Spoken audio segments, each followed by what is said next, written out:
భద్రాద్రి కొత్తగూడెం జిల్లా చెర్ల మండలంలోని తాలిపేరు ప్రాజెక్టు నుంచి ఎమ్మెల్యే డాక్టర్ తెల్లం వెంకట్రావు సాగునీటిని విడుదల చేశారు. ఖరీఫ్ సీజన్లో రైతులకు సాగునీరు అందించేందుకు ప్రాజెక్టు గేట్లను ఎత్తి కాలువల్లోకి అయితే మరి నీటిని వదిలారు.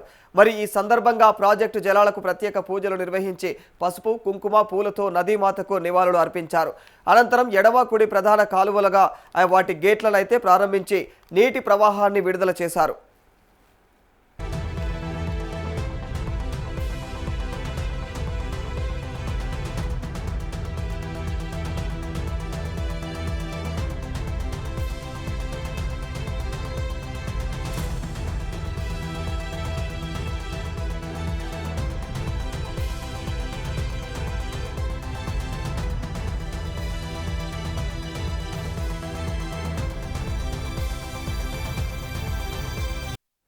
తాలిపేరు ప్రాజెక్టు నీటితో చెర్ల, దుమ్ముగూడెం మండలాల్లో వేలాది ఎకరాల ఆయకట్టుకు సాగునీరు అందుతుందని తెలియజేశారు. రైతులు నీటిని సద్వినియోగం చేసుకుని అధిక దిగుబడులు సాధించాలని ఆకాంక్షించారు.